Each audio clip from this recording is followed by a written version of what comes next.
सांगली जिल्हा परिषदेवर महाविकास आघाडीने सत्ता स्थापन केल्यानंतर राष्ट्रवादीचे नेते जयंत पाटील यांनी माजी खासदार संजय काका पाटील यांच्याबाबत गौप्यस्फोट केले होते. संजय काका पाटलांना आम्हीच तिकडे माहिती काढण्यासाठी पाठवलं असल्याचं विधान करून खळबळ उडवून दिली होती. जयंत पाटलांच्या या वक्तव्यावर माजी खासदार संजय काका पाटील यांनी पलटवार करत सडकून टीका केली. तसेच त्यांना खुलं आव्हान देखील दिलेलं आहे. जिल्हा परिषद अध्यक्ष निवडीनंतर जयंत पाटील यांनी अतिशय कुचकट आणि दुसऱ्याचे राजकारण अडचणीत यावे अशी वक्तव्य केलेली आहेत. तुमचा काळा इतिहास काढायला सांगू नका, नाहीतर भाजप प्रवेशासाठी तुम्ही किती उंबरठे झिजवले याचा साक्षीदार मी आहे. राजकीय साठेलोटे करण्यासाठी काय काय केले हे आम्हाला माहीत आहे. विश्वासघाताचे राजकारण केले ते काढायला लावू नका अशा शब्दात जयंत पाटलांवर सडकून टीका केली आहे. संजय पाटील संघर्षातून पुढे आले आहेत. लोकसभेत पराभव झाला, पण विधानसभेत पराभव झाला, पण राजकीय पुनर्वसन करण्यासाठी मी कोणाचे उंबरठे झिजवलेले नाहीत. अजितदादांच्या मृत्यूनंतर त्यांना आदरांजली म्हणून आम्हाला अध्यक्षपद द्या अशी मागणी मी केली होती. आदल्या दिवशी त्यांनी सांगितलं होतं की अध्यक्षपद देता येत नाही. आमची बैठक झाली, पण त्या ठिकाणी काही घडामोडी समजल्यानंतर मी ठरवलं अशा विश्वासघातकी माणसांसोबत राहण्यापेक्षा बाहेर पडलो. जयंत पाटलांनी आगीशी खेळ खेळू नये. आयुष्यभर विश्वासघातकी राजकारण केलं. मी तुम्हाला कधी नेता मानलं नाही. तुम्ही बालिश वक्तव्य केलं. अशा पद्धतीने तुम्ही राजकारण खेळू नका. तुम्हाला जर खुमखुमी असेल भांडायची तर तुमच्या सगळ्या काळ्या इतिहासाचा मी साक्षीदार आहे. ते काढायला लागलो तर 20 ते 25 पत्रकार परिषदा घ्याव्या लागतील अशा शब्दात जयंत पाटलांना खुले आव्हान दिलं आहे. परवा दिवशी जिल्हा परिषद अध्यक्ष आणि उपाध्यक्षपदाच्या निवडीनंतर जयंत पाटलांना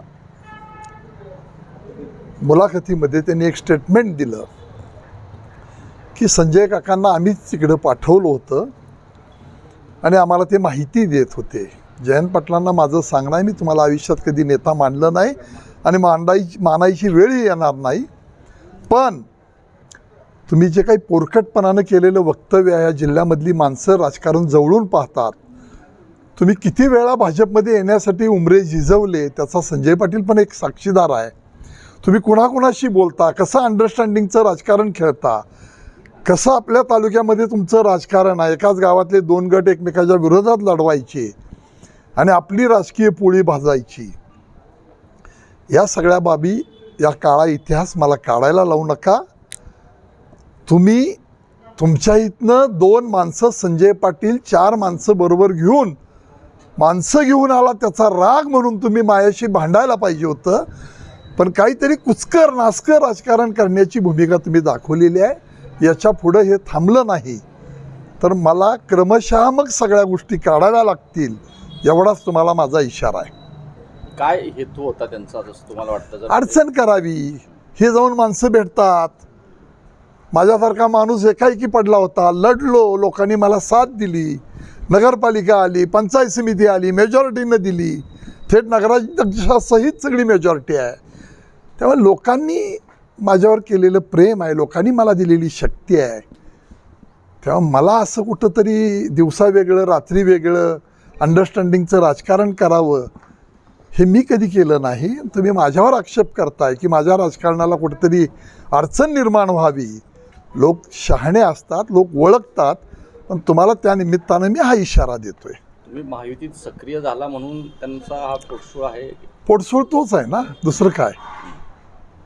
पोटसूळ हाच आहे की आपल्या या पद्धतीनं आम्ही त्यांना मागणी केली होती की आम्हाला आमच्या अजितदादा गटाला, राष्ट्रवादीला तुम्ही अध्यक्षपद द्या.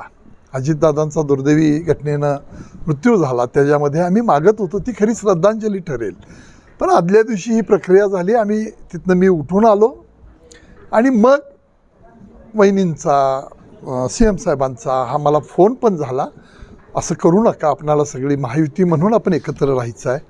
आणि मग मी तो अडचणीच्या काळामध्ये जो माणूस मत्तीला येतो तो मित्र असतो, म्हणून मला माहिती आहे माझ्याबरोबर 2 आले, बाकीचे अंता आले नाहीत. त्यांचं काय बोलणं झालं तो आज विषय मला घ्यायचं नाही, कुणाचंही नुकसान मला करायचं नाही, पण ज्या पद्धतीने त्यांनी वक्तव्य केलं पोरकटपणाचं ते अतिशय चुकीचं आहे.